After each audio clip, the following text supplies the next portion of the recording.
এই আধার বাতিলের মাধ্যমে রাজ্যে সিএ লাগু করতে চাইছে কেন্দ্র। কেন্দ্রকে নিশানা করেছেন আজ মুখ্যমন্ত্রী মমতা বন্দ্যোপাধ্যায়। চড়া সুর মমতা বন্দ্যোপাধ্যায়ের গলায়।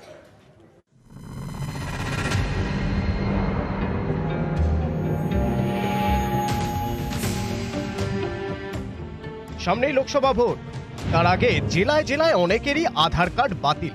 এটা কি ঘুরিয়ে সিএ চালুর চেষ্টা? তেমনই গন্ধ পাচ্ছেন মুখ্যমন্ত্রী। এটা তো বিজেপির প্ল্যান নয় ইলেকশনের আগে এনআরসি করা, যে আগে মানুষের আধার কার্ড গুলো কেড়ে নিলাম, তারপর আমি বলবো আমি তোমায় কে দেবো। এটা gross violation of the other rules. প্ল্যানিংটা কি?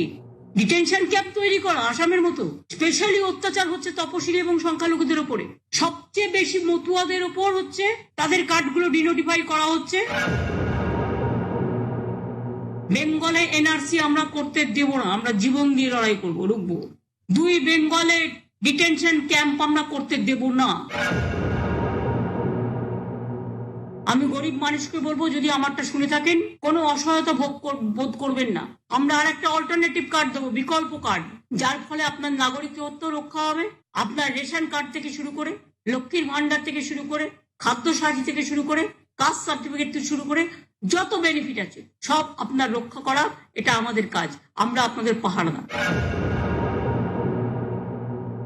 আধার গ্রিভ্যান্সেস পোর্টাল, আধার সমস্যার portal of government of West Bengal will start from tomorrow. যাদের কার্ড ডিঅ্যাক্টিভেট করেছে ইমিডিয়েট তারা যেন আমাদের জানায়, কারণ তারা যাতে যে সুবিধাগুলো পাচ্ছিলেন কোনো সুবিধা থেকে তারা যাতে বঞ্চিত না হয়। নিউজ 18 বাংলা।